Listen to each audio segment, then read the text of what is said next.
Hello, everyone. This is Julia, and welcome back to English Without Limit. If you are new here, this channel helps you improve your English every single day with real-life stories, listening practice, and natural examples to boost your speaking and comprehension skills. Today's episode is called Improve B1, B2 Speaking and Comprehension Skills. In this episode, I'll share practical tips, real-life stories, and examples that will help you understand English conversations better and speak more confidently. Let's start with something simple.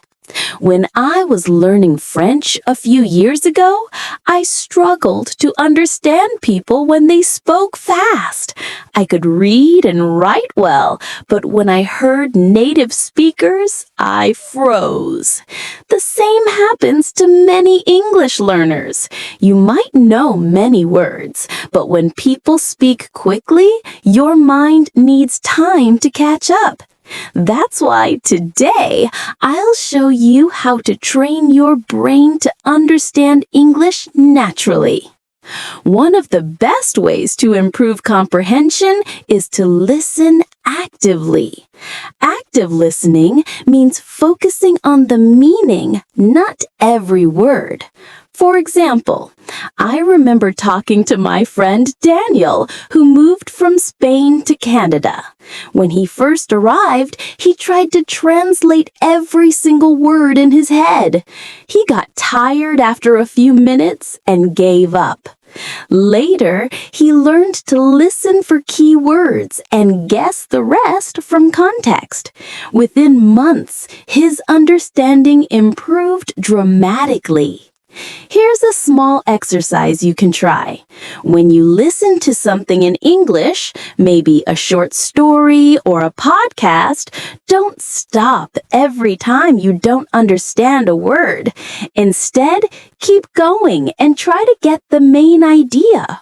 For instance, if you hear someone say, "I rushed to catch the bus because it started raining," even if you don't know the word rushed, you can guess from the situation that it means to hurry.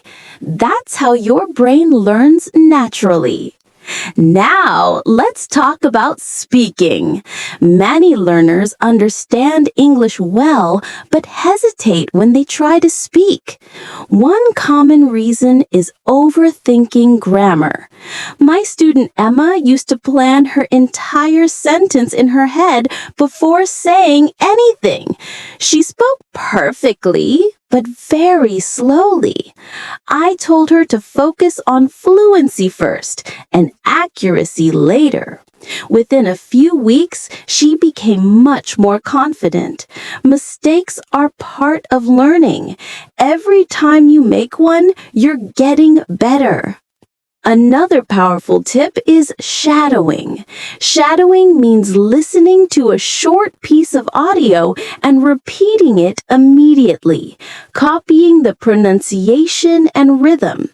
I used this method when I practiced English pronunciation years ago. I remember repeating a news report until I could match the speaker's tone and speed. It was difficult at first, but after a few days, I started sounding more natural. You can do the same with any English content you enjoy. Let me share a story that shows how listening and speaking work together. A few years ago, I met a man named Mr. Johnson who had learned English on his own while living in a small town. He had no teacher or formal classes. Every morning, he listened to English radio while cooking breakfast, and every evening, he talked to himself in English about what he had done that day. At first, his sentences were short and simple, but slowly he built confidence. After a year, he was able to hold a full conversation without hesitation. You can do the same. Describe your day out loud. For example, say, I woke up early, prepared breakfast for my family, and went to work. The more you describe your daily routine in English, the more natural it becomes. Here's another useful idea. Repeat short phrases you hear in daily conversations. If you hear someone say, "That sounds great," repeat it several times until it feels natural. These short, common expressions make your speech smoother and more native-like. Let's talk about comprehension again. Sometimes native speakers use connected speech, which makes words blend together. For example, instead of saying, "What are you doing?" they might say, "What you doing?" It can be confusing at first, but listening regularly will help you recognize these patterns. You can also practice by slowing down recordings and repeating what you hear. Another challenge learners face is understanding different accents. I remember when I visited London for the first time. I had studied British English before, but hearing people speak with different regional accents was a surprise. I met a shopkeeper with a strong northern accent, and I could barely understand him at first. Instead of getting frustrated, I listened carefully to the rhythm and the key words. After a few days, I could follow conversations easily. The lesson here is, don't panic when you don't understand everything right away. Give yourself time. Now, let's focus on speaking confidence. Confidence doesn't mean speaking perfectly. It means expressing your thoughts clearly even when you make mistakes. My former student Mark once told me he was afraid to speak English with his coworkers because of his accent. I told him that accents are part of your identity, and communication is what really matters. After a few weeks of practice, he started joining team meetings in English. He told me later that his coworkers admired his effort and supported him. Another great way to improve is by using English in daily life. For example, you can change your phone's language to English or read the instructions on products in English. When I was learning French, I changed the language settings on my phone, and it helped me learn common words like settings, notifications, and battery. You can do the same for English. These small actions help your brain stay in English mode. Let me share one more story. My neighbor, Mrs. Lewis, started learning English at the age of 50. She wanted to speak with her son-in-law, who was from Australia. At first, she found it hard to understand his accent. But instead of giving up, she started listening to Australian podcasts every day while doing housework. She didn't study grammar much.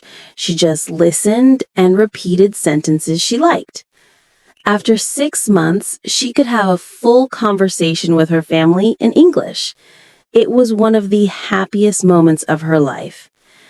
You see, improvement doesn't come from studying only grammar books. It comes from exposure, listening, and speaking regularly. If you practice every day, even for 15 minutes, you will see big progress in a few months. Now, let's do a small speaking exercise together. I'll say a short story, and I want you to repeat it after me. Imagine I say, "Yesterday I went to the market with my wife. We bought fresh vegetables and talked to the shopkeeper about cooking. He gave us a new recipe to try." Now try to repeat this story out loud.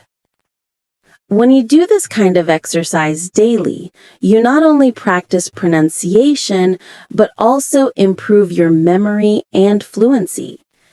Remember, speaking English is like training a muscle. The more you use it, the stronger it gets.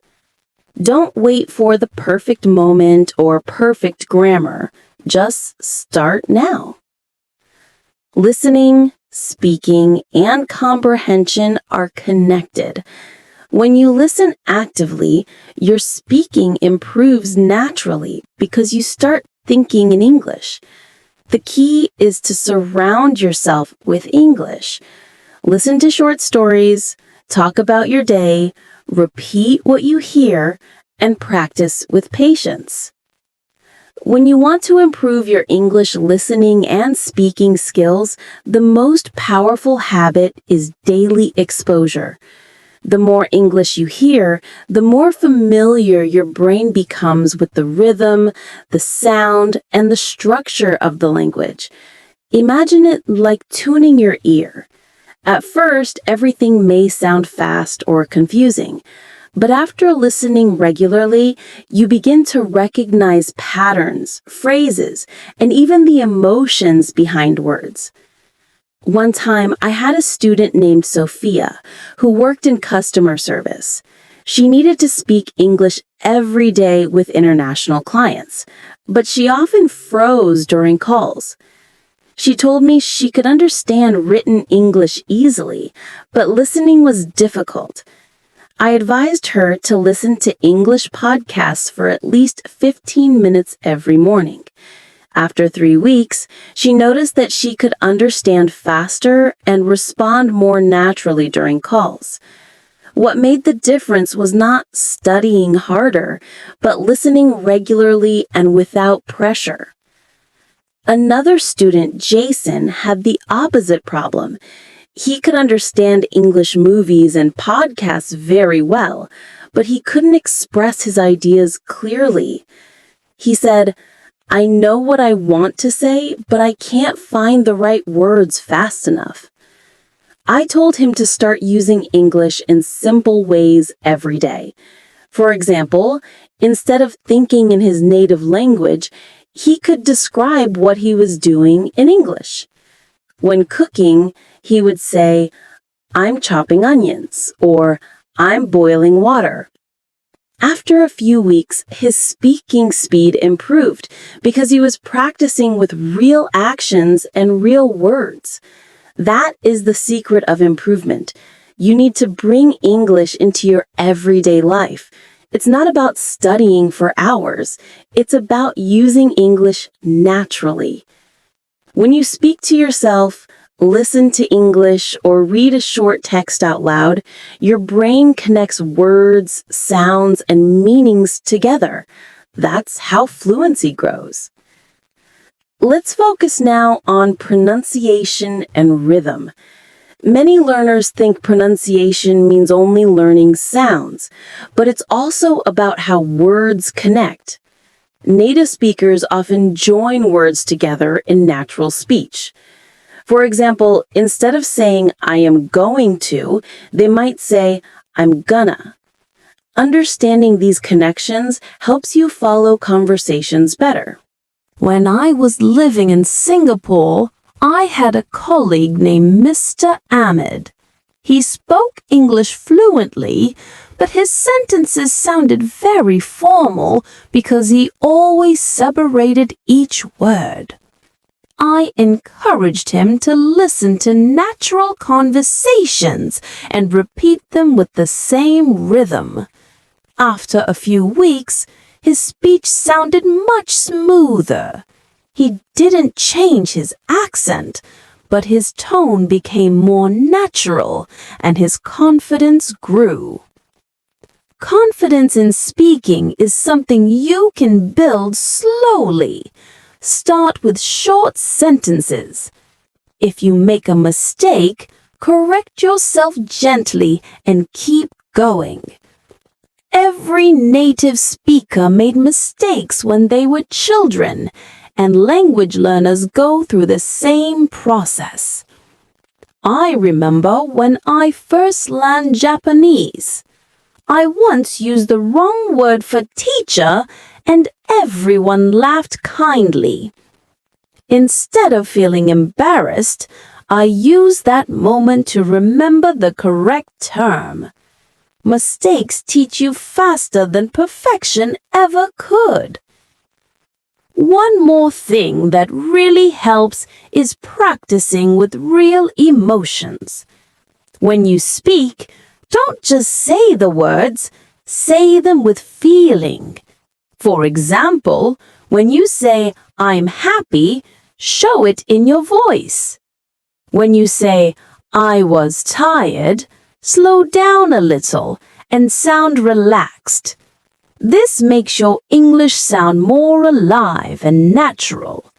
It also helps your brain connect words with real-life emotions, which improves memory and comprehension. Let's talk about comprehension in real-life situations. When someone speaks English to you and you miss a word, don't panic. Focus on the main idea, not the small details. If someone says, "We might need to reschedule our meeting because the manager is out today," and you don't know the word reschedule, you can still understand that the meeting will happen later. The key is to stay calm and listen for clues. One day while traveling in Malaysia, I met a taxi driver named Peter. He was learning English by talking to his passengers. He told me, "I don't understand everything they say, but I ask questions." That was his secret. When he didn't understand, he asked, "Can you repeat that?" or "What does that mean?" By doing this every day, he improved faster than many people who studied from books. That's a great reminder. Communication is not about knowing every word, but about understanding and responding naturally. If you want to sound more confident, practice using connecting words. These are words like however, actually, by the way, in my opinion, to be honest, and for example. They help your speech flow naturally and make your sentences longer. Let's try a small example. Instead of saying, "I like tea," "I don't like coffee," you can say, "I like tea. However, I don't really enjoy coffee." This small change makes your speech sound smoother and more advanced. Let's move to storytelling, which is a great way to improve both speaking and comprehension. When you tell a story, your brain practices organizing ideas, using past tense, and describing events clearly. I often ask my students to describe a real experience, such as a family event or a trip. One student, Sarah, told me about the time her husband surprised her with a picnic in the park. She described the weather, the smell of the food, and the way they laughed together. As she spoke, her vocabulary grew naturally because she needed new words to express feelings and actions. That's how storytelling helps your English grow without forcing it. Another important point is to practice listening for emotion and tone. Sometimes people say one thing but mean another depending on how they say it. For example, if someone says, "That's interesting," in a high, cheerful tone, they might really mean it. But if they say the same words in a slow or flat tone, they might be bored. Understanding tone helps you interpret real conversations better. Let me share another personal experience. When I was teaching in Thailand, one of my students, Mr. Kim, was excellent in grammar, but often misunderstood humor or sarcasm. He once told me that when someone at work said, "Oh, great, another meeting," he thought they were truly happy, but the speaker was actually joking. After we discussed tone and expressions, he started understanding these hidden meanings. Listening carefully to tone is just as important as listening to words. Here's a helpful daily routine you can follow. Step 1. Listen to 5 minutes of natural English every day. It can be a story, a podcast, or short news. Step 2. Repeat some sentences out loud. Try to copy the speaker's rhythm. Step 3. Write a few new words and make your own sentences with them. Step 4. Talk about what you heard, even if you're alone. This process builds both comprehension and speaking strength. Let's take an example.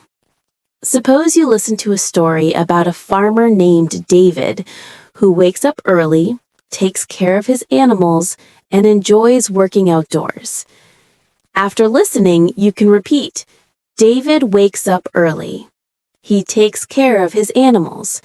He enjoys working outdoors. Then you can make your own version. I wake up early too. I go for a walk. I enjoy the fresh air. This kind of practice connects listening and speaking naturally. One big mistake learners make is comparing themselves to native speakers. Remember, fluency is not about perfection. It's about communication. Native speakers make mistakes too. I once had a colleague from London who sometimes mixed up words when speaking fast. He laughed and said, "See, even native speakers mess up." So don't be afraid to sound imperfect. Your goal is to be understood, not to sound like a dictionary. A strong way to learn is to use English for thinking. Try to replace your inner voice with English. When you're walking, think, "The weather is nice today." When cooking, think, "I need to add more salt." These small thoughts build automatic fluency because your brain begins forming English sentences without translation. One of my most successful learners, Mr. Omar, practiced this method every day. He told me that when he started, it felt strange to think in English, but after a few weeks, it became natural.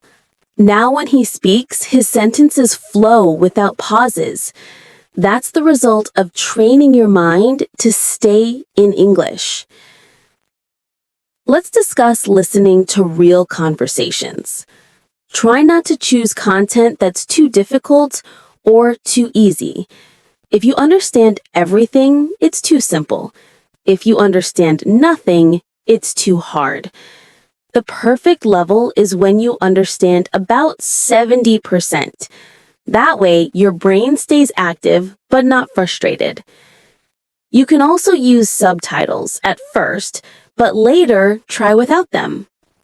One afternoon, I met a shop assistant named Maria, who told me she learned English just by serving customers. She said, "Every day I hear people say, 'How are you today?' Or 'Can I pay by card?' At first, I only understood half of it, but now I can reply easily." Her example shows that even short daily interactions can improve your listening and speaking if you stay consistent. Consistency is the real secret.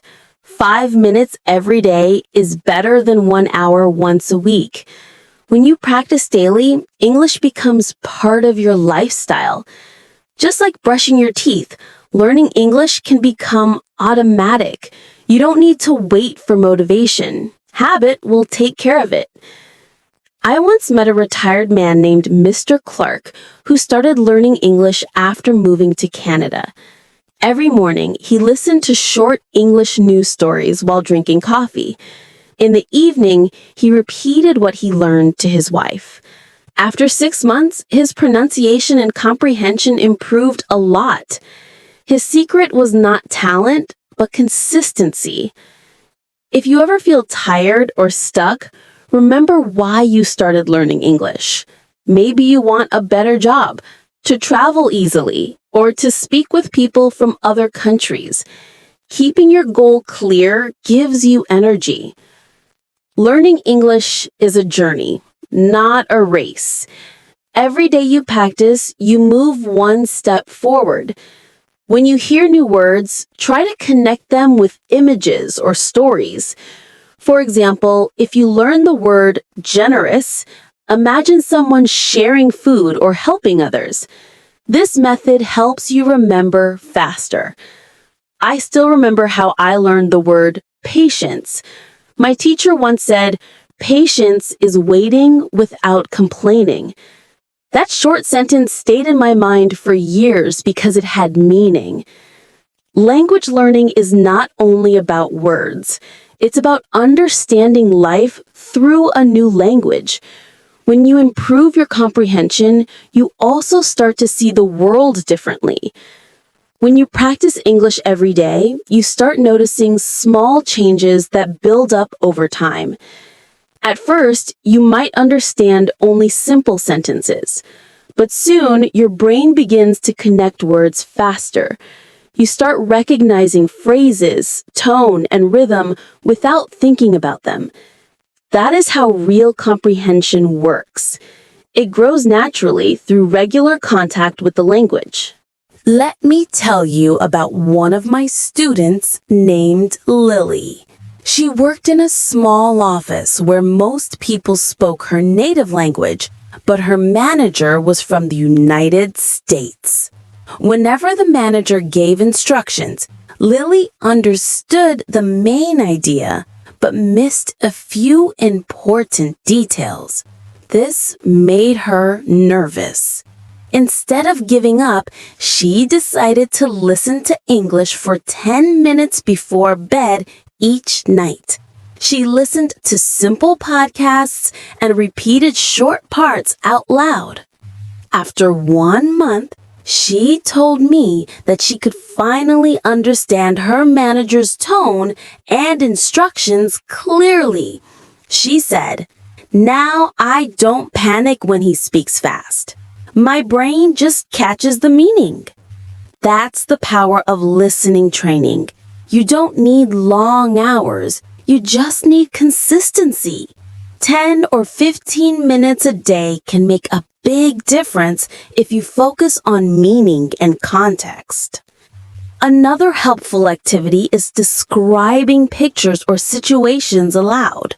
For example, if you look at a picture of a park, try saying what you see. A family is sitting on the grass. 2 children are playing with a ball. The sun is shining. This exercise improves your fluency because you learn to use simple sentences naturally. When you describe out loud, you build speaking confidence and vocabulary at the same time. One day, I met a man named Henry who learned English while working at a hotel reception desk. He said the first few weeks were the hardest because guests spoke quickly and used many phrases he didn't know. He decided to write down useful expressions after every shift. For example, he wrote, "Could you please fill out this form? Let me check your booking." Each evening, he read them out loud before sleeping. After 6 months, he no longer needed his notes because the phrases had become part of his natural speech. The lesson from Henry's story is that repetition builds memory. When you repeat useful phrases regularly, they stay in your mind and appear naturally in real conversations. Now, let's focus on how to build longer answers. Many learners give very short replies like yes, no, or I like it. While those are correct, they don't help you grow. Try to add a reason or an example. Instead of saying, I like it, you can say, I like it because it helps me relax after work. Or you could add, for example, I like reading books about nature. These small additions make your speaking sound richer and more confident. When I taught at a language school in Dubai, one student named Aisha practiced this method every day. At first, she was shy and gave short answers. I asked her to always include one more detail.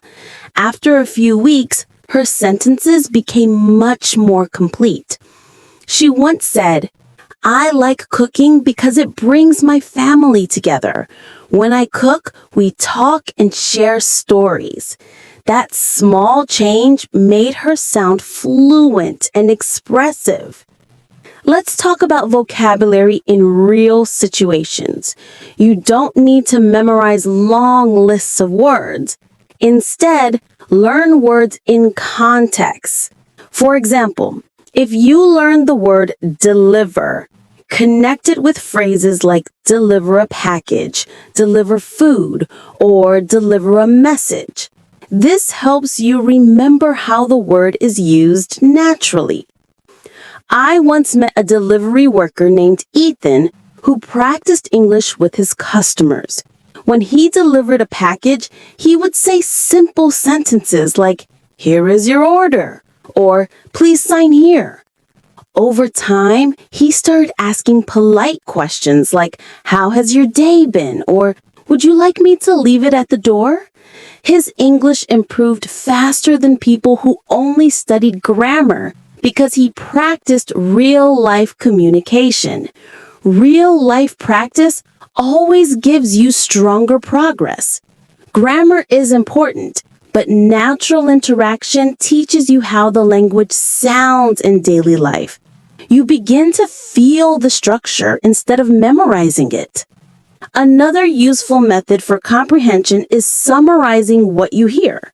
For instance, if you listen to a short story, try to tell it again in your own words. This helps you check understanding and practice speaking at the same time. Let's take a short story as an example. Imagine this. Yesterday, Daniel woke up early to help his wife prepare breakfast. They made pancakes and tea. Then, he went to work and helped a new coworker who had just joined the company. Now, try to retell it by saying, Daniel helped his wife in the morning and made breakfast. Later, he went to work and helped a new coworker. By doing this, you're using comprehension and speaking together, which makes your English stronger. One student named Fatima used this method every day. She would listen to short news stories and then explain them to her husband in English. Even though her grammar wasn't perfect at first, she kept improving because she used English for real communication. You can also use stories from your own life to practice. Talk about what happened yesterday, last week, or last year. Use past tense naturally. For example, last weekend, my family went to visit my parents. We cooked together and talked about old memories. When you speak about real experiences, it's easier to remember the words and grammar. Listening to different accents can also help your comprehension grow. If you only listen to one accent, such as American or British, you might feel confused when hearing another. Try to mix it up.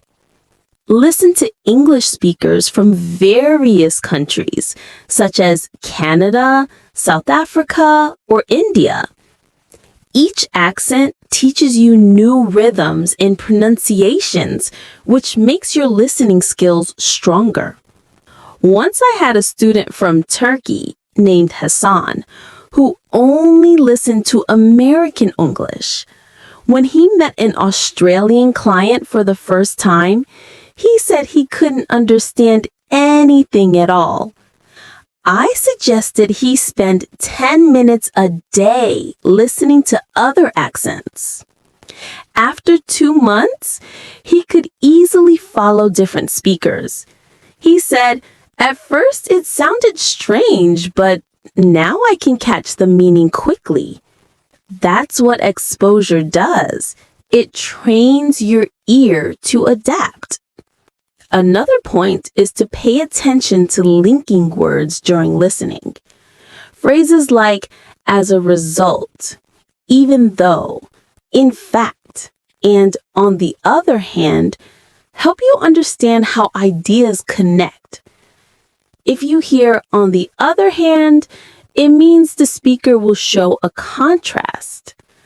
Recognizing these signals makes it easier to follow long conversations or stories. Let's do another small practice. I'll tell you a short situation and you can think about how you would respond. Imagine your friend says, "I find it hard to wake up early for work." You could reply, "I understand, but waking up early helps me stay organized." See how the connecting word "but" changes the idea smoothly? You can use similar connectors like "so," "because," or "however" to make your speech flow better. Speaking naturally also means using small filler expressions like "you know," "I mean," and "actually." These make your speech sound relaxed and conversational. For example, "Actually, I think learning English is easier when you listen to real stories." Just make sure not to overuse them. Another important skill is paraphrasing. Sometimes you forget a word, but you can still explain it using other words. For example, if you forget the word "fridge," you can say "the cold box where we keep food." Paraphrasing helps you continue the conversation even when you don't know the exact term. Let's talk about listening with focus. It's easy to get distracted, especially with background noise. To improve focus, choose a quiet place when you practice. Turn off notifications, close extra tabs, and take a deep breath before you start. Listen with full attention for 5 minutes, then pause and think about what you heard. I once had a learner who used to study English while scrolling through social media. He said he couldn't remember anything afterwards. When he started focusing completely for short periods, his progress became much faster. Quality is more important than quantity. When you speak, try to imagine you're telling a story to someone who doesn't know the topic. Describe clearly and use time words like "first," "then," "after that," and "finally." For example, first, I woke up early. Then, I prepared breakfast. After that, I went for a walk. These words help your listener follow the order of events and make your speaking more organized. Let's move to another real-life story. I once met a woman who wanted to improve her English so she could teach her children at home. She didn't have much time, so she practiced while doing housework. She said, "When I wash the dishes, I listen to English stories. When I fold clothes, I repeat sentences out loud." Over a few months, she developed a strong habit and improved her listening and pronunciation. She proved that even small moments can help if you use them wisely. If you want to strengthen both listening and speaking, record yourself. Choose a topic, speak for 2 minutes, and then listen to your own recording. Notice your pronunciation, rhythm, and pauses. You might feel shy at first, but this is one of the best ways to hear your progress. Another learner recorded himself every week. At the beginning, his voice sounded uncertain. After a few months, he spoke with confidence and a smooth rhythm. Listening to his older recordings gave him motivation because he could clearly hear his improvement. Remember to celebrate small successes.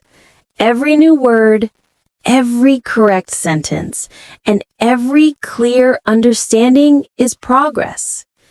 Even if your improvement feels slow, it is still movement forward. Fluency is built step by step, day by day. When we talk about improving English comprehension, one thing that really matters is listening with purpose. Listening with purpose means focusing on what you want to understand before you start. For example, if you're listening to a story, your goal might be to understand what happened and why. If you're listening to an interview, your goal might be to understand opinions or reasons. When you listen with a goal, your brain becomes more active and catches important words faster. I remember one of my students who was preparing for a job interview in English. He practiced listening to job interview recordings, but didn't understand much at first. Then I told him to listen with a question in mind. For example, what kind of qualities are they looking for?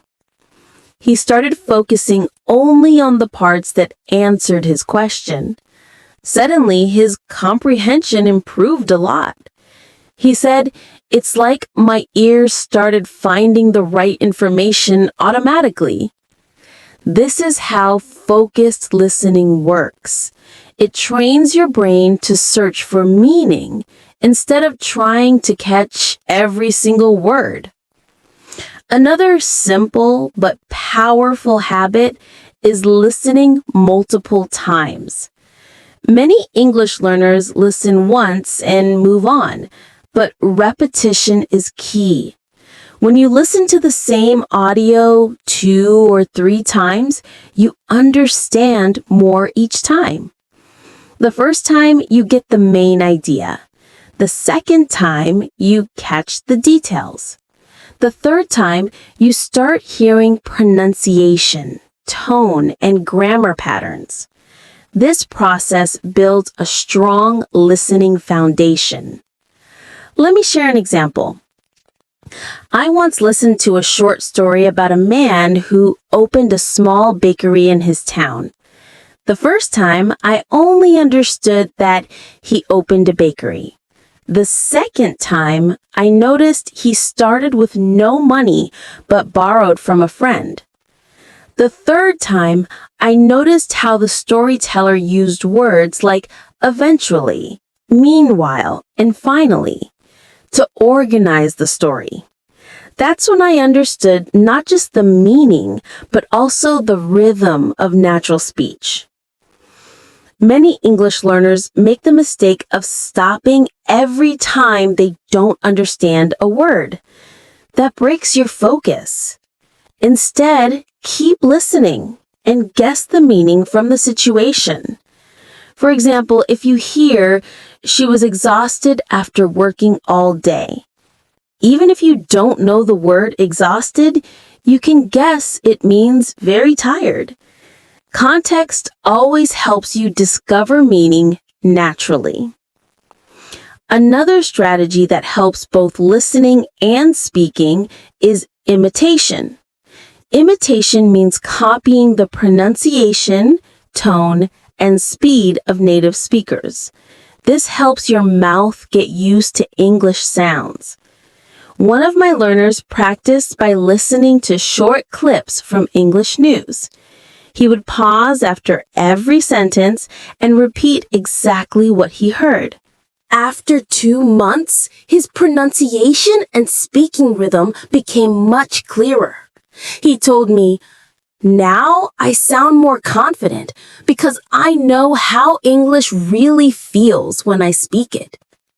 Confidence grows when you stop worrying about mistakes and focus on communication. I once met a woman who was learning English to talk with her grandchildren. She told me, "I understand what they say, but I'm afraid to speak because I make errors." I said, "They don't care about your mistakes. They care about your stories." She started speaking a few sentences every day, even if they weren't perfect. Over time, her grandchildren started asking her to tell more stories, and her fluency grew naturally. The secret is to speak first and correct later. Perfection can come slowly, but communication should come first. When you speak freely, you build natural fluency and confidence. Now, let's talk about listening speed. Native speakers often talk fast, but the good news is that your brain can adjust.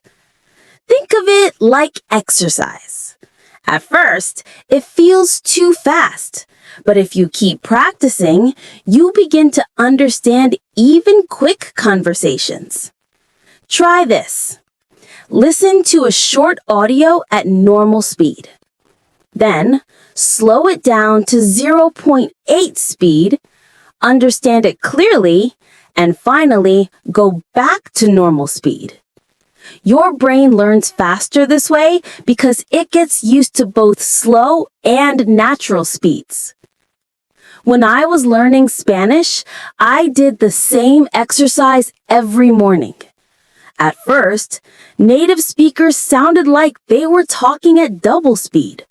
But after weeks of daily practice, I started catching words and expressions automatically. The same happens with English. Regular listening makes fast speech feel normal.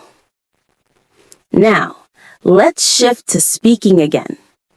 To improve speaking fluency, one very effective method is the 1-minute talk. Choose a topic, set a timer for 1 minute, and speak without stopping. Don't worry about grammar or mistakes. Just focus on keeping the flow.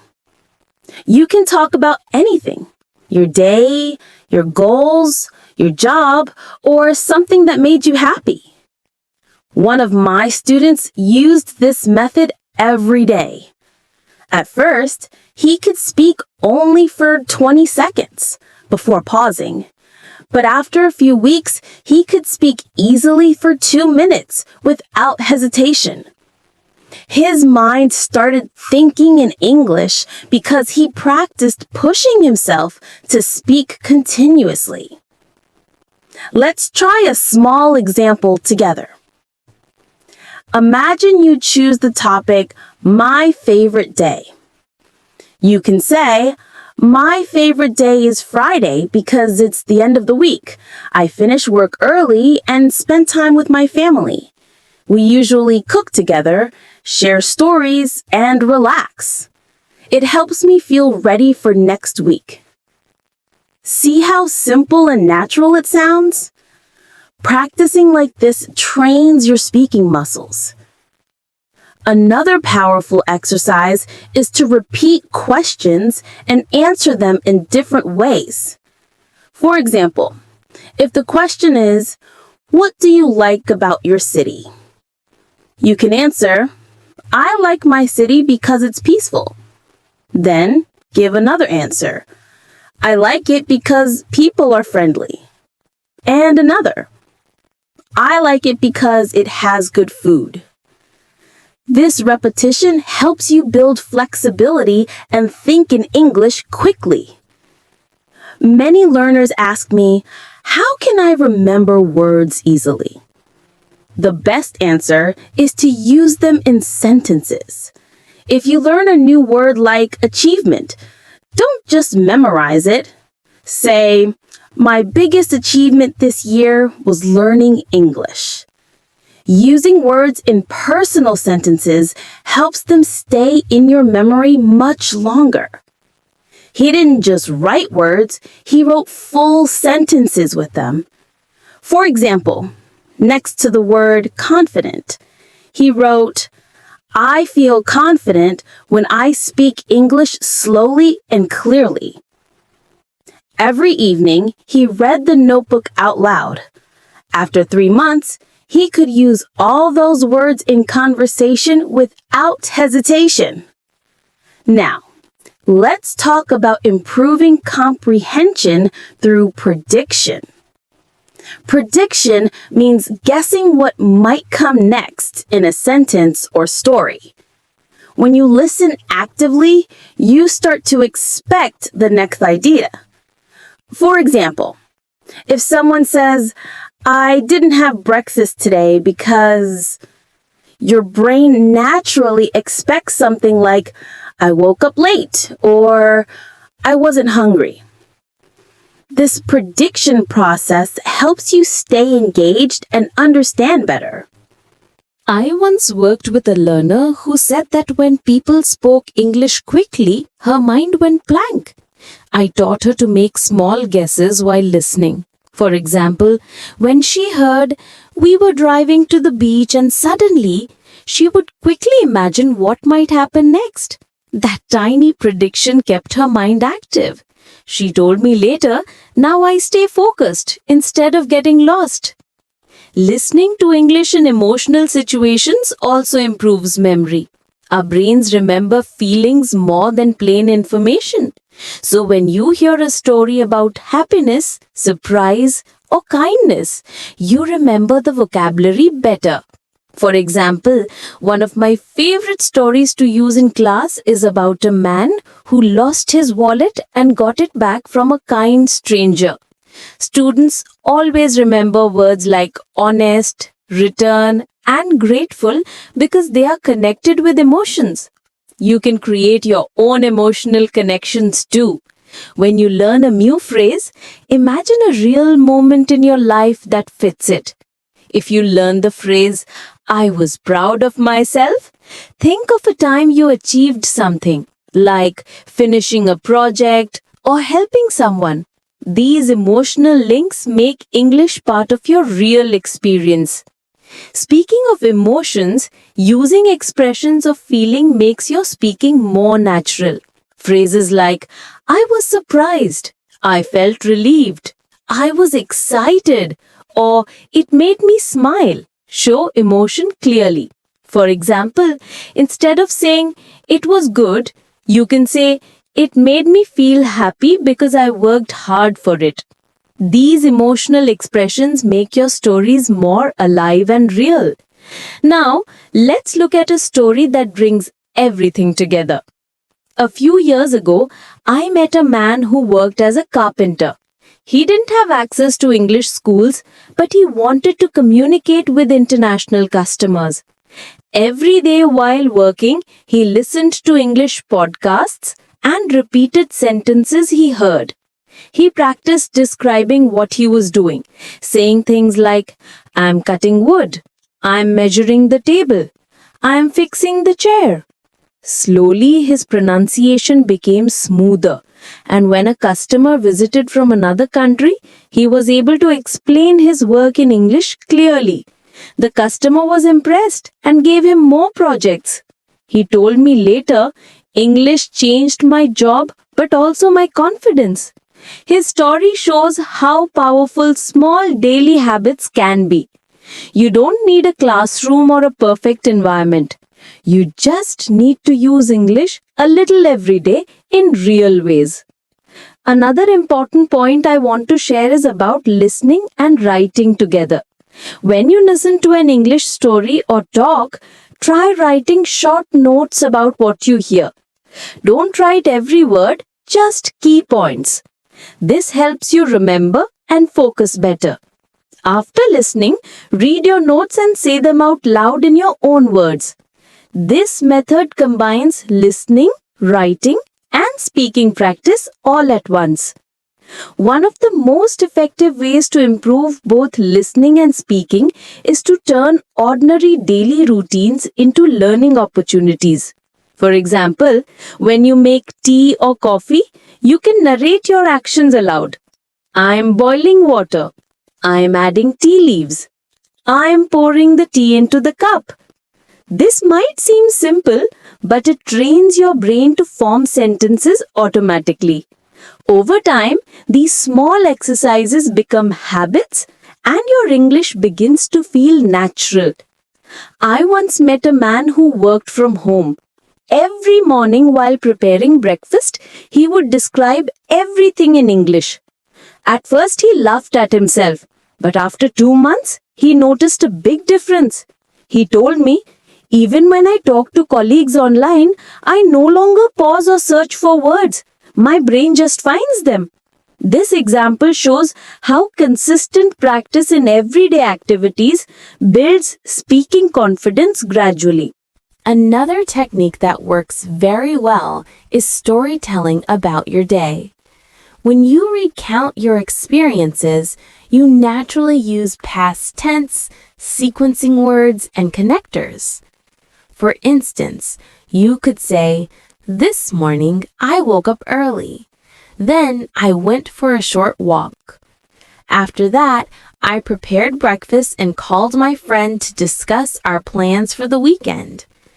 By structuring your sentences this way, you not only practice speaking fluently, but also strengthen comprehension because you need to recall the sequence of events accurately.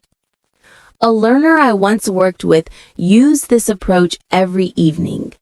She would sit for 10 minutes and describe her day aloud, sometimes recording herself. Over a few weeks, her fluency improved noticeably, and she began using more descriptive words, like saying, "I enjoyed the quiet morning air," instead of just, "It was nice."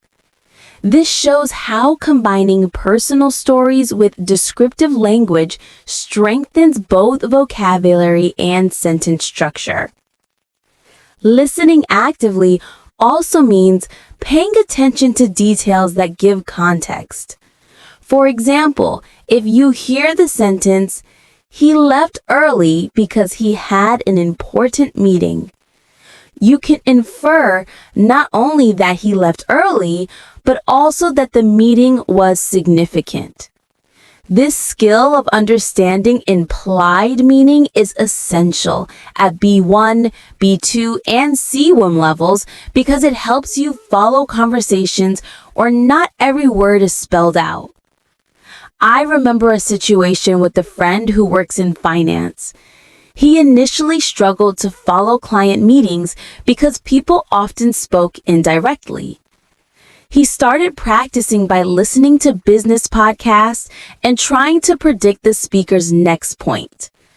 After a month, he found that he could anticipate conclusions and respond appropriately. This shows that active prediction while listening sharpens comprehension and prepares you to answer naturally in conversations. Vocabulary expansion and context is another crucial factor. Instead of memorizing long lists, learn words as part of real sentences. For example, take the word negotiation. You can use it in sentences like, "We had a negotiation with our supplier yesterday," or "Successful negotiation requires patience and clarity." When words are tied to practical examples, you are more likely to remember and use them correctly in your own speech. One learner I worked with kept a notebook where he wrote new words with short sentences. Each evening, he read them aloud and created his own variations. For instance, if a learner studies the word agreement, they can create several sentences with it. We reached an agreement. I signed an agreement. The agreement was finalized. Within weeks, this kind of active repetition helps learners naturally use new words in different conversations. It shows how powerful repetition and contextual practice are for reinforcing language retention. Another highly effective approach is shadowing. Shadowing means listening to a sentence and speaking along with the speaker at the same time. You don't pause to think, you simply follow the rhythm and pronunciation. I taught this method to one of my students who wanted to improve her accent and intonation. By shadowing short podcasts every day, she began to sound more natural. Her sentences flowed smoothly and she became more confident in speaking. When you shadow, start with short sentences, then gradually increase the length. Focus on tone, stress, and rhythm because these elements convey meaning as much as words do. For example, I can't believe it can sound completely different depending on whether you're surprised, excited, or frustrated. Shadowing helps you recognize and reproduce these subtle differences, improving both comprehension and speaking at the same time. Let's talk about conversation practice. One effective method is to simulate real-life dialogues. For instance, imagine ordering food at a restaurant. Say, "Hello, I'd like a sandwich, please. Can I have it with salad?" Then switch roles and respond as if you're the waiter. "Sure. Would you like any drinks with that?" Practicing both roles strengthens listening and speaking skills simultaneously. One learner I worked with practiced this with his partner every evening. They took turns acting as customer and server. Within a few weeks, his confidence increased significantly. He noticed that he could answer questions naturally and didn't need to pause to think about vocabulary. Role-playing is highly effective because it mirrors real-life interactions. Listening to a variety of English content also enhances comprehension. Don't limit yourself to one type of material. Include news, short stories, interviews, and educational videos. Exposure to different topics, vocabulary, and accents challenges your brain and helps it adapt quickly. For example, one of my students struggled with understanding fast speech. I suggested she listen to podcasts about cooking, travel, and daily life. Each topic introduced new vocabulary and sentence structures. Over time, she found it easier to follow conversations and even ask questions naturally. Diverse input strengthens understanding because it prepares you for multiple contexts. Another powerful skill is paraphrasing. When listening, try to restate what you hear in your own words.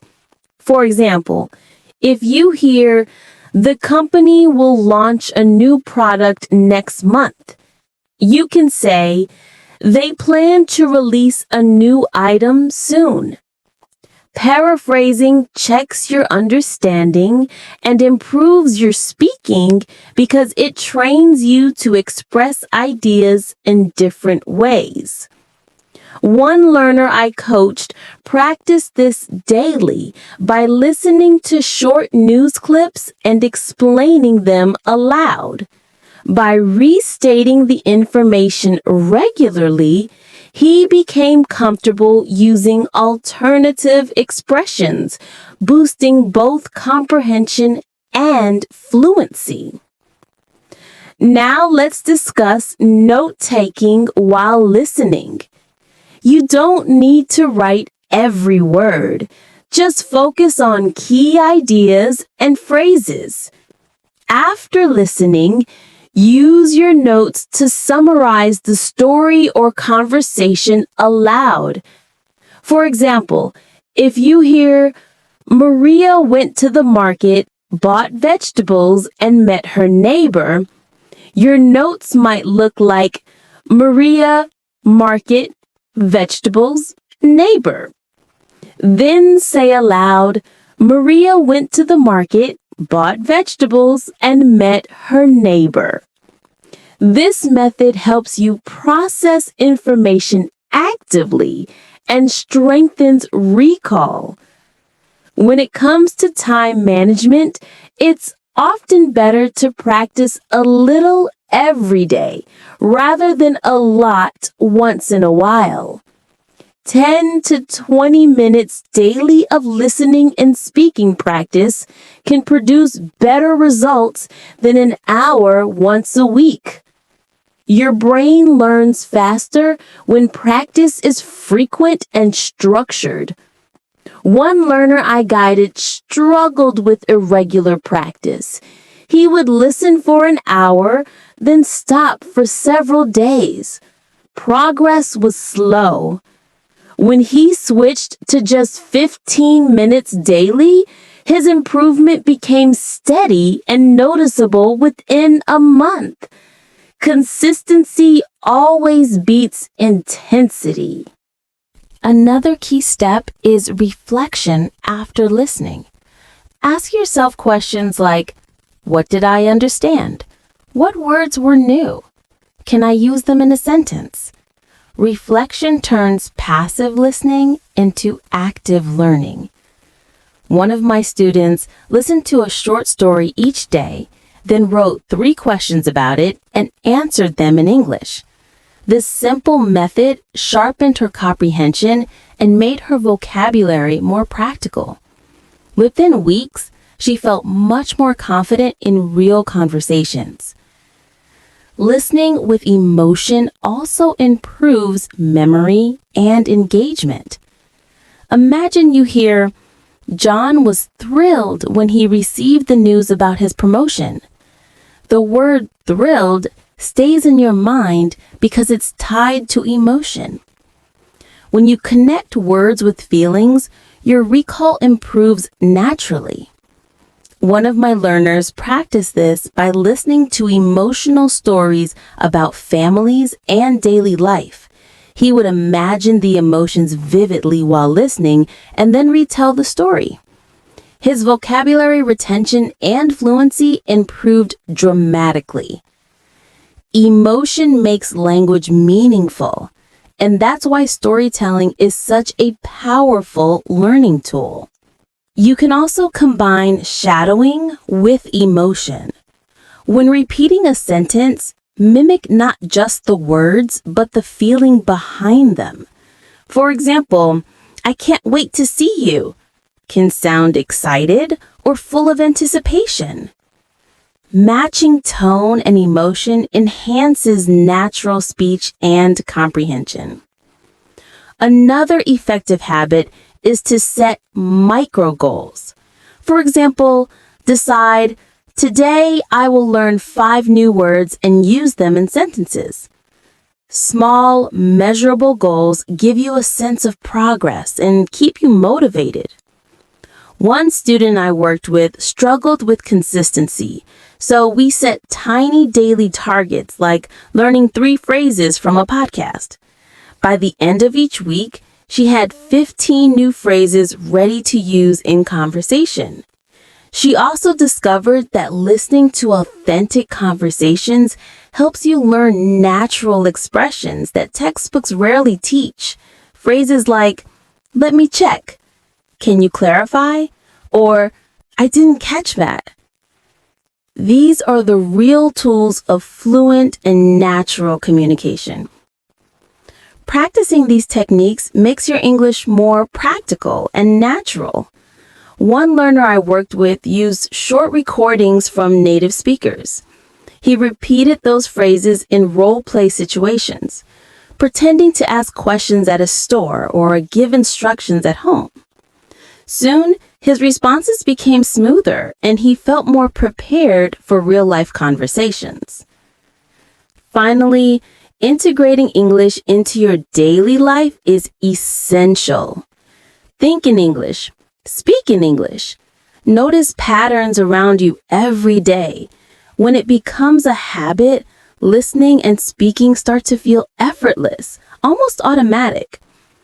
I've seen countless learners transform within months by connecting English to their real-life experiences. It's not about perfection. It's about practical, consistent use.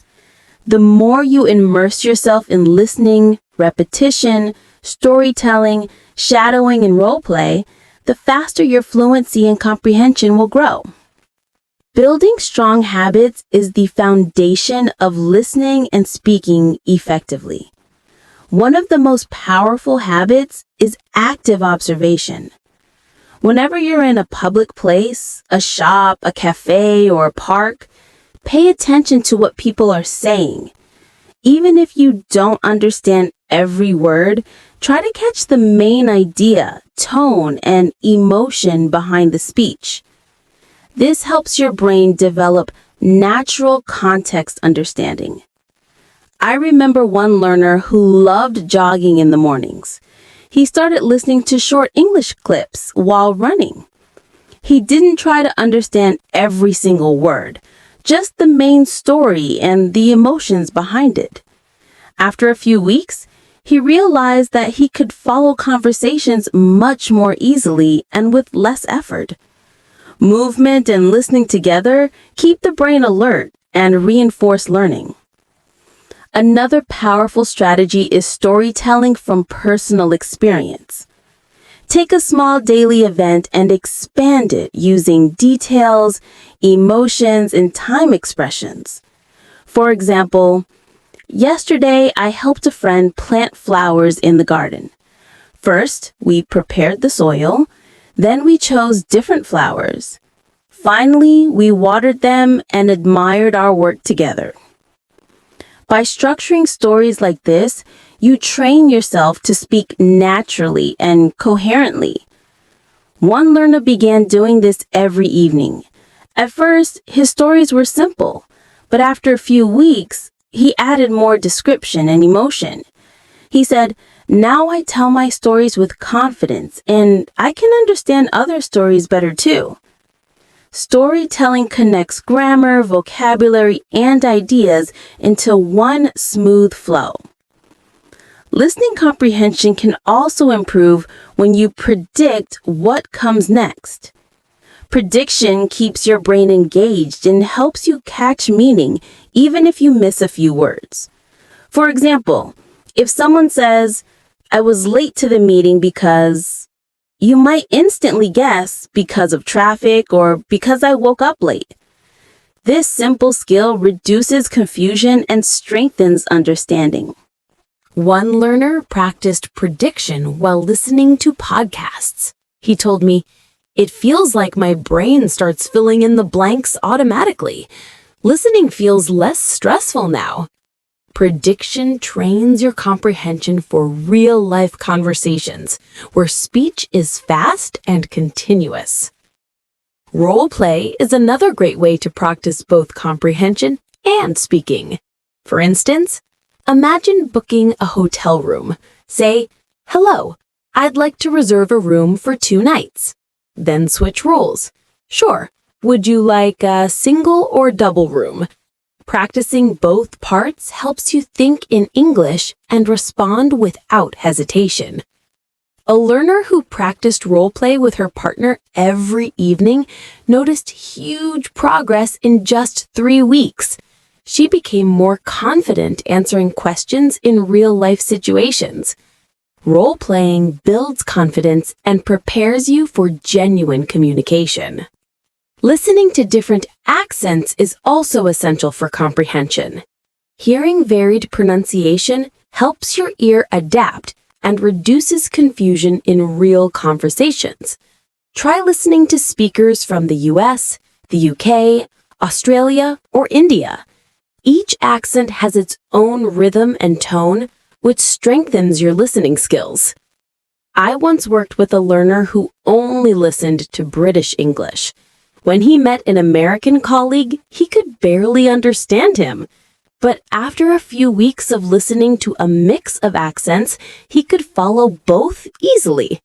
Exposure to different accents trains your brain to process English flexibly, so you can communicate with anyone, anywhere. Vocabulary learning is most effective when done in context. Instead of memorizing isolated words, use them in real sentences and situations. For example, take the word appointment. I have an appointment with the doctor tomorrow. Or, we scheduled an appointment to discuss the project. Contextual learning helps you recall words naturally during conversation. One of my learners kept a small notebook of new words with example sentences. Every evening, she read them aloud and created new variations. For example, she turned, I have an appointment with my dentist into, I need to reschedule my appointment for next week. Within a few weeks, she could use those words comfortably in daily speech.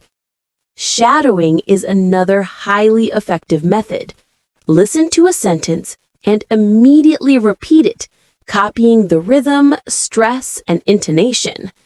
One learner used this method to improve pronunciation and fluency. By shadowing short podcasts every day, he gradually developed more natural intonation and smoother speech. When shadowing, begin with short sentences and slowly increase the length. Focus not only on words, but also on tone and emotion. For example, I'm really excited about this project can sound very different depending on your tone. Shadowing trains your listening, speaking, and pronunciation skills all at once. Another simple but powerful activity is the 1-minute talk. Choose any topic and speak continuously for 1 minute. Don't worry about grammar, focus on flow. For example, talk about your favorite weekend activity. I love spending Saturday mornings reading in the park. The fresh air and quiet help me feel relaxed. Sometimes I bring a coffee and enjoy the sunlight. Continuous speaking like this strengthens your thinking in English and helps you speak more naturally. Paraphrasing also builds comprehension and flexibility. When you listen to someone, try to express the same idea in your own words. If you hear, the company will launch a new product next month, you can say, they're planning to release a new item soon. Paraphrasing helps you think directly in English and prepares you to respond naturally. Note-taking while listening is another excellent technique. Write down keywords, not every single one, and then summarize what you heard aloud. For example, if you hear, John prepared breakfast, read the newspaper, and went for a walk, you can note, John, breakfast, newspaper, walk. Then say, John prepared breakfast, read the newspaper, and went for a walk. This active process strengthens memory and helps you speak with confidence. Finally, listening with emotion deepens comprehension and retention. When you hear emotional phrases, your brain remembers them better. For example, she was thrilled to see her family is more memorable than she saw her family. Emotions give meaning to words. I once worked with a learner who practiced listening to emotional, personal stories every day. She imagined the feelings vividly while listening, then retold the story afterward. Her comprehension, vocabulary, and fluency all improved dramatically. Emotion makes English not just a language you learn, but a language you live. Her vocabulary retention improved and she spoke more fluently. Emotion creates a mental anchor that reinforces both listening and speaking. Integrating English into your daily life accelerates learning. Think, speak, and describe actions in English during your routine activities. For example, while cooking, you might say, I'm chopping vegetables. I'm boiling water. I'm setting the table. Over time, your brain begins to process English automatically, making comprehension and speaking feel natural. Recording yourself and listening back is a powerful self-correction tool. Speak about a topic for 1 or 2 minutes, then play it back. Notice your pronunciation, sentence flow, and vocabulary usage. One learner, Ethan, recorded himself weekly and found that hearing his own voice helped him identify areas for improvement he hadn't noticed while speaking. Predicting outcomes while listening also trains comprehension. For instance, if someone says, we went to the park and then, your brain naturally anticipates possible continuations like, we had a picnic or it started raining. This habit keeps your mind active and improves real-time understanding. Reading while listening strengthens multiple skills simultaneously. Choose a short text and listen to its audio version. Follow along with your eyes, then close the text and retell the story aloud. This method develops comprehension, pronunciation, and speaking together.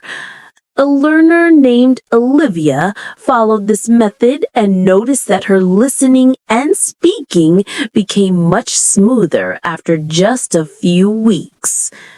Exposure to authentic English conversations helps you hear natural expressions that aren't always found in textbooks.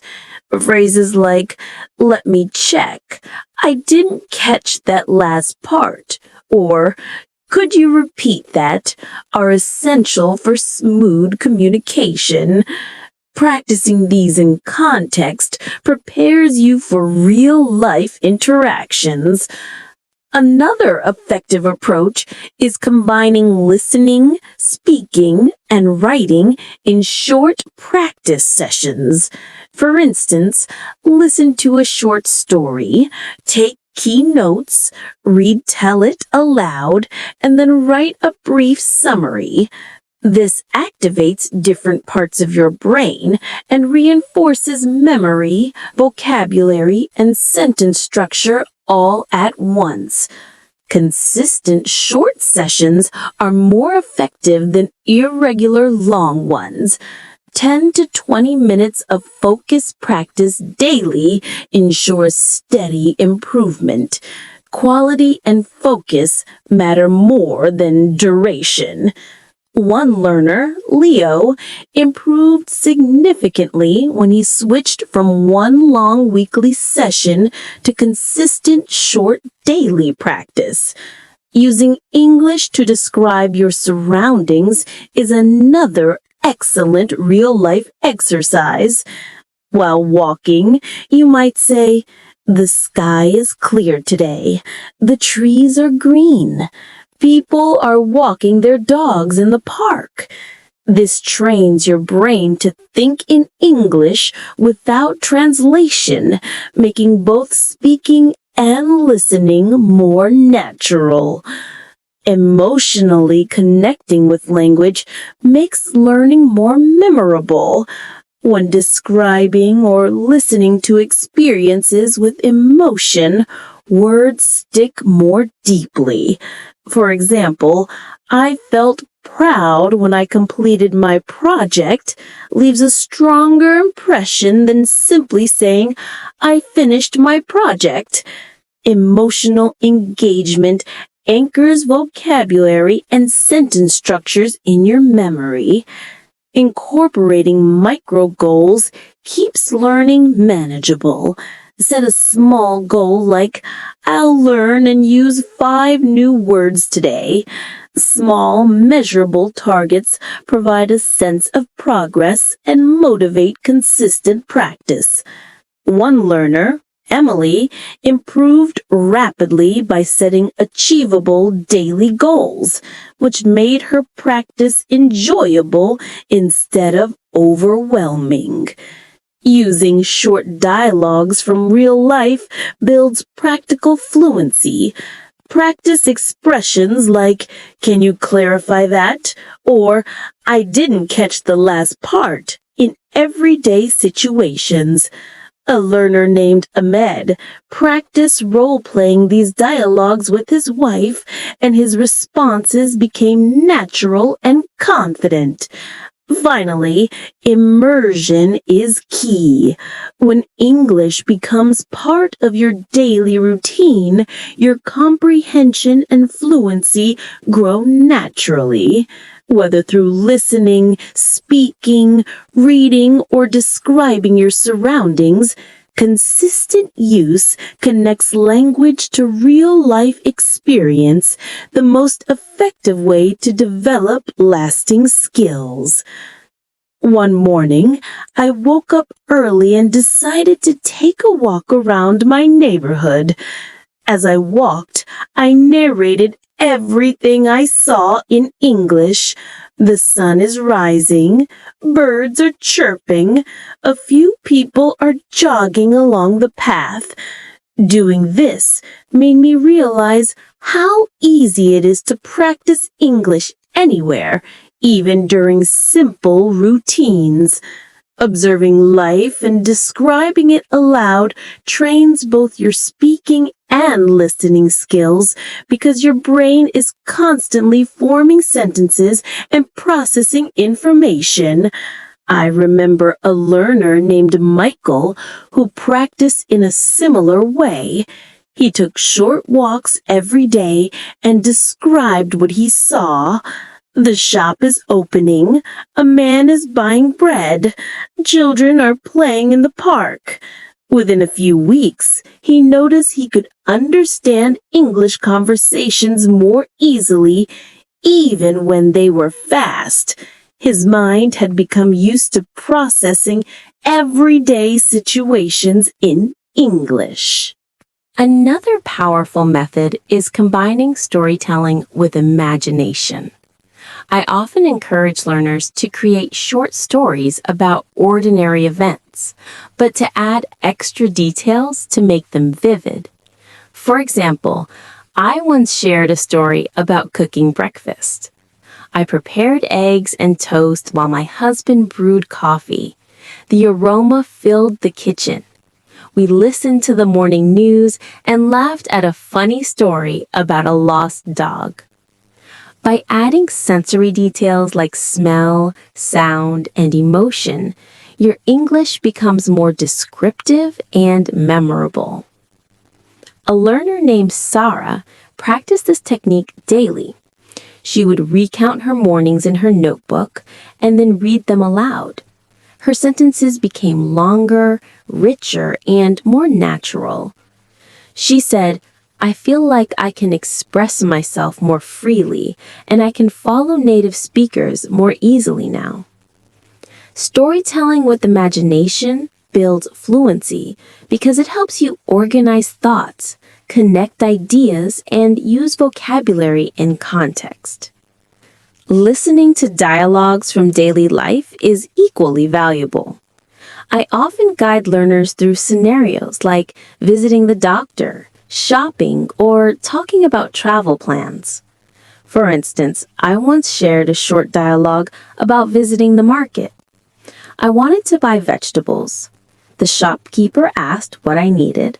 I said 2 tomatoes, some carrots, and a few onions.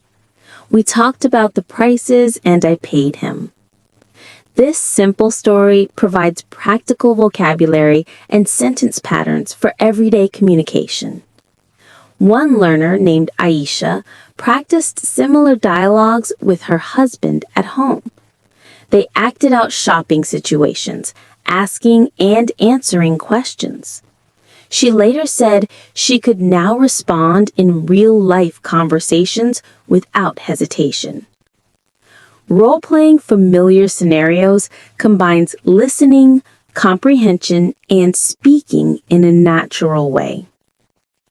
Predicting what comes next in a story or conversation is another useful skill for comprehension. For example, if you hear, "I was running late for work because," your brain automatically begins to think of possible endings like, "I missed the bus," or "there was heavy traffic." This active anticipation keeps your mind engaged and reduces the chance of missing important details. One learner named Leo practiced this skill daily. While listening to news stories, he would pause and guess what would come next. At first, he often guessed incorrectly, but over time, he became more accurate and confident. This ability also helps you respond naturally in real conversations because your brain becomes trained to process information quickly.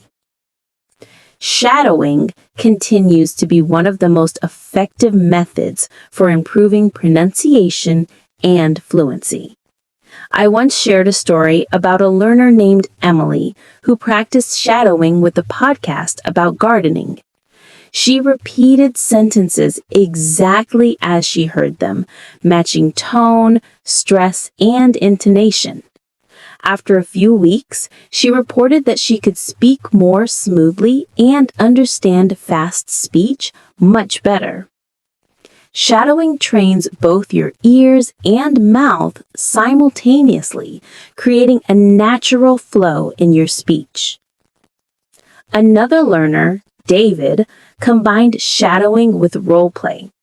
He practiced short conversations and repeated them until they felt natural. Within a few weeks, his confidence and fluency noticeably increased. He listened to a dialogue about ordering food and repeated it aloud, then acted as both the waiter and the customer with his wife. This combination allowed him to practice comprehension, speaking, and vocabulary in a practical and engaging way. One of the most effective techniques for language improvement is keeping a daily journal in English. I often share my own routine with learners. For example, today I woke up at 6, prepared breakfast, and took a walk in the park. I noticed children playing, listened to birds singing, and later read some news articles online before planning my day. Writing and speaking about your daily routines helps train your brain to organize thoughts naturally in English. A learner named Kareem followed this daily routine. Each night, he wrote a few sentences about his day and read them aloud. Within a month, his sentences became longer, more descriptive, and more fluent. He noticed that he could retell stories more easily, and speaking in general felt much less stressful. Combining listening with emotion strengthens memory. I often narrate stories with emotional content for my listeners. One story I shared was about a man named Thomas who found a lost wallet and returned it to its owner. Thomas felt nervous when he picked up the wallet, unsure what to do. When he returned it, the owner smiled and thanked him warmly. Thomas felt proud and relieved. Emotions make vocabulary and expressions far more memorable. A learner named Olivia practiced listening to emotional stories every day. She imagined the feelings in each story and then retold them aloud. After a few weeks, she remembered words and phrases more easily and could speak with emotion and fluency. Another method is to describe your actions aloud while performing them. For example, while cooking, you might say, "I am cutting vegetables. I am boiling water. I am stirring the soup." This connects language to real-life actions, helping the brain process English naturally. A learner named Rayhan used this technique every morning while preparing breakfast. Within 2 months, he noticed that forming sentences in English became more automatic, even during conversations with others. Active listening also means identifying keywords in main ideas instead of trying to understand every single word. For example, in the sentence, the company plans to expand its services next month to reach more customers. The keywords are company, expand, services, and next month. Focusing on these helps you understand the overall meaning, especially when speech is fast. One learner named Fatima struggled with fast conversations at first. I suggested she underlined or note down keywords while listening to podcasts. Soon she found she could follow the main ideas more clearly, and her confidence in responding grew. This method helps you grasp meaning without getting stuck on every unknown word. Combining listening with writing further reinforces comprehension. Listen to a short story and write the key points in your notebook. Then retell the story aloud in your own words. For example, if the story is about a man planting trees, your notes might say, man, trees, park, helping community. Then you could retell it as, a man planted trees in the park to help his community.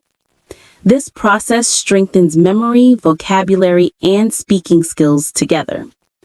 One morning, I decided to help in the garden and took a small notebook outside. As I worked, I narrated my actions aloud in English. I am pulling out the weeds. I am planting new flowers. I am stirring the soil. Doing this made the task more enjoyable and helped me practice forming sentences naturally. When you describe real actions in English, your brain connects vocabulary to events, which improves both comprehension and speaking. A learner named Victor practiced this approach while helping with cooking and cleaning. He would describe every step aloud. I am chopping onions. I am stirring the soup. I am setting the table. After a few weeks, he noticed that he could speak in complete sentences more easily, and his listening skills improved because his brain was processing English continuously. Storytelling from daily life is another excellent technique. I often share personal experiences to illustrate learning points. For example, I once told a story about my morning routine. I woke up early, made breakfast, and listened to a short podcast. While cooking, I narrated each step aloud, cracking eggs, toasting bread, brewing coffee. The aroma filled the kitchen, and I discussed the day's plans with my family. Adding sensory details and emotions makes sentences richer and easier to remember. A learner named Laura started writing short narratives every evening. She described her day in a notebook, then read them aloud to herself and sometimes to her husband. After a few weeks, she felt more confident expressing her thoughts in English and could follow conversations more naturally. Storytelling encourages fluent sentence structure, use of connectors, and descriptive vocabulary. Active prediction during listening is another technique I emphasize. While listening to a story or conversation, try to guess what comes next. For example, if you hear, I was late to the meeting because, you can predict endings like, I missed the bus, or there was heavy traffic. This trains your brain to anticipate content, reducing confusion and improving comprehension. A learner named Amir practiced this while listening to short news reports. At first, he often guessed wrong, but over time, he became much better at anticipating phrases and outcomes. This practice also helped him respond more naturally in conversations, since he was already thinking ahead while listening. Role-playing is another highly effective way to improve both listening and speaking. Simulate real-life scenarios like making appointments, ordering food, or asking for directions. For example, say, "Hello, I'd like to book a table for two." Then switch roles and respond as if you're the receptionist. "Certainly. What time would you prefer?" A learner named Sophia practiced role-playing with her husband every evening. They took turns as customer and service provider. After a few weeks, she noticed she could answer questions more naturally and fluently in real-life situations. Practical repetition helps internalize useful expressions and sentence structures. Exposure to diverse English accents is also essential. Listening to speakers from different regions trains your ear to recognize varied pronunciation and intonation. For example, listening to American, British, Australian, and Indian speakers helps you adapt more quickly to real conversations. One learner, Tom, initially listened only to British English. When he spoke with an American colleague, he found it difficult to follow the fast pace. After incorporating podcasts with multiple accents into his practice, he found listening much easier and could respond with confidence. Exposure to diverse accents strengthens comprehension and prepares you for real-world communication. Vocabulary learning is most effective when practiced in context. Instead of memorizing words, use them in sentences. For instance, learning the word appointment can be reinforced by saying, "I have an appointment with my doctor tomorrow," or "We scheduled an appointment to discuss our plans." Using vocabulary in real sentences helps you remember it and use it naturally. A learner named Nina kept a small notebook with new words and example sentences. She read them aloud daily and created variations. For example, she turned "I have an appointment with my dentist" into "I need to reschedule my appointment for next week." Within weeks, she began using new vocabulary easily in real conversations. Shadowing remains one of the most powerful tools for improving pronunciation, rhythm, and fluency. I once worked with a learner named Paul who shadowed short podcasts about hobbies and travel. He repeated each sentence exactly as he heard it, matching tone, stress, and rhythm. After a few weeks, his speech sounded more natural and he could understand fast English more easily. Another learner, David, combined shadowing with role play. He listened to a dialogue about ordering food, repeated it aloud, and then acted out both roles.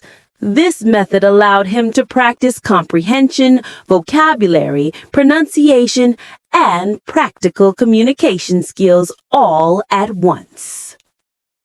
Keeping a daily English journal is another effective method. I personally practice this habit and encourage learners to do the same. For example, write about your day.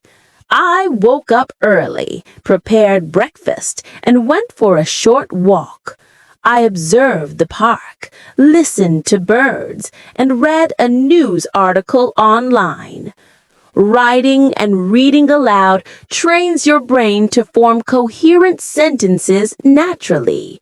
One of my listeners, Kareem, followed this practice every night. Within a month, he could narrate events fluently with longer sentences and richer vocabulary. He also noticed improved comprehension when listening to stories or conversations because he had practiced organizing thoughts in English. Listening with emotional engagement strengthens retention. I often share stories filled with emotion. For instance, a story about helping a neighbor. I saw my neighbor struggling with heavy bags. I offered to help, and he thanked me warmly. I felt proud and happy. Associating words with emotions improves memory and makes sentences easier to recall. A listener named Olivia practiced listening to emotional stories daily. She visualized the emotions while narrating the story aloud. Within a few weeks, she could retell stories more vividly and fluently, proving how emotional connection enhances language learning. Describing actions aloud during daily tasks is another practical and effective exercise. While cooking, say, I am chopping vegetables. I am boiling water. I am stirring the soup. Linking English to real actions helps your brain internalize vocabulary and sentence structures automatically. A listener named Rihan applied this method, and in 2 months, his sentences became more natural and fluent.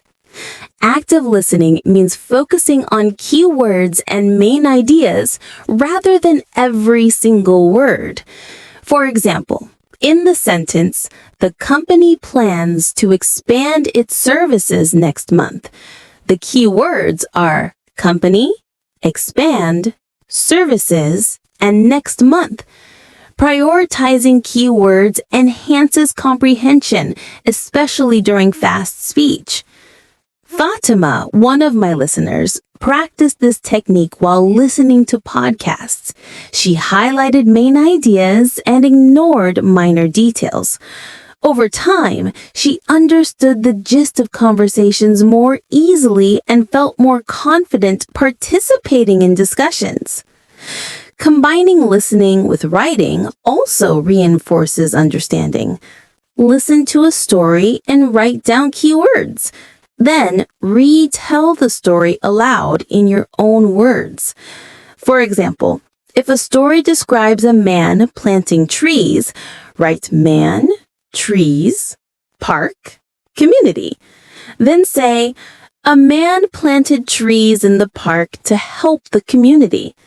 This method strengthens memory, vocabulary, and speaking simultaneously. Paraphrasing is another essential skill. When listening, restate sentences in your own words. For example, the teacher explained the rules clearly. Can become, the instructor made the instructions easy to understand. Paraphrasing checks comprehension and builds flexibility in expressing ideas naturally. Omar, one of my listeners, practiced paraphrasing short news clips daily. He summarized stories aloud, which increased his fluency and confidence in speaking. Describing your surroundings is also a great way to think in English. While walking, you can say, the sky is bright today. The trees are green. People are walking their dogs. Continuous description trains your mind to form sentences automatically, improving both comprehension and speaking. Recording yourself and listening back is another powerful tool. Speak about a topic for a few minutes, then play it back. Notice your pronunciation, sentence flow, or vocabulary use. Leo, one of my regular learners, found that self-listening helped him catch mistakes he had never noticed before and correct them effectively. Shadowing combined with emotional content strengthens fluency and comprehension. For example, while listening to a story about a child giving a gift, repeat the sentences aloud and express the emotions. This improves intonation, pronunciation, and natural expression. One rainy morning, I decided to help rearrange my living room. As I moved furniture, I described my actions in English. I am moving the sofa closer to the window. I am placing the rug under the coffee table. I am arranging the cushions neatly. Speaking aloud while performing actions helps your brain link words to real experiences, making English feel more natural. Daniel, another learner, tried this at home. He narrated everyday chores like washing the dishes or setting the table. I am scrubbing the plate. I am pouring water into the glass. I am drying the spoon. Within weeks, farming complete sentences became effortless, and listening to spoken English felt more natural because his brain was fully engaged with the language. Storytelling from real-life experiences is one of the best ways to improve fluency. I often share personal stories to model sentence structure and vocabulary. For example, I prepared a small dinner. I cooked rice, grilled chicken, and made a fresh salad. As I set the table, I noticed the sunset through the window. The colors were beautiful, and I felt grateful. Adding sensory details and emotions makes your sentences memorable and engaging. One listener, Mia, began keeping a daily journal where she wrote short stories about her day. She read them aloud, adding details and emotion. After a few weeks, her English became more descriptive and fluent. Storytelling encourages connectors, richer vocabulary, and natural flow. Active prediction is another key skill. While listening to a story, try to guess what will happen next. For example, I forgot my umbrella, so you might predict, I got wet in the rain, or I borrowed one from a friend. This mental activity keeps your mind sharp and improves comprehension during fast conversations. Ahmed, one of my students, practiced this skill with podcasts.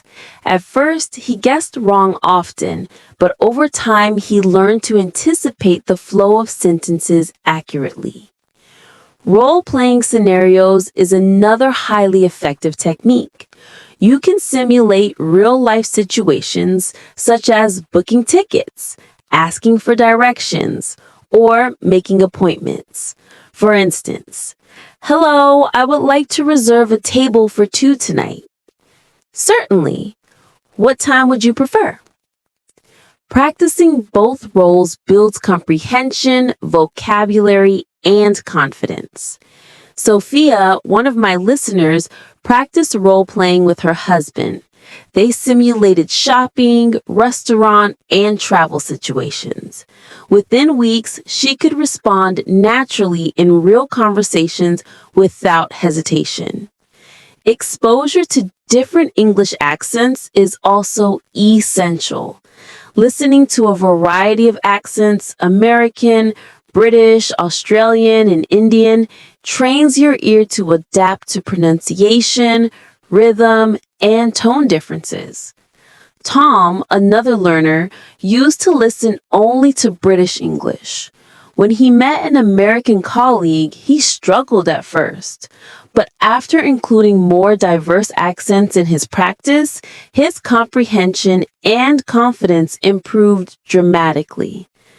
Learning vocabulary in context is far more effective than memorizing lists.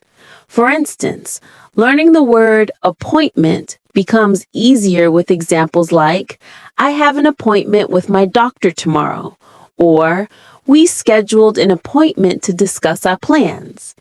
Nina, one of my students, kept a notebook of new words with sentences. She read them daily and created variations. Within weeks, she could use those words naturally in conversations. Shadowing remains one of the most powerful techniques for improving pronunciation and fluency. Paul, one of my learners, shadowed short English podcasts about travel. He repeated every sentence, matching tone and rhythm. After a few weeks, his speech sounded much more natural. David combined shadowing with roleplay. He listened to a dialogue about ordering food, repeated it aloud, and acted out both roles. This helped him strengthen comprehension, vocabulary, and pronunciation, all at once. Maintaining a daily English routine, listening, speaking, writing, and reflecting creates steady progress. Short, consistent practice sessions are far more effective than long, irregular ones. Learners who engage actively every day notice smoother sentences, quicker thinking, and more confident speech.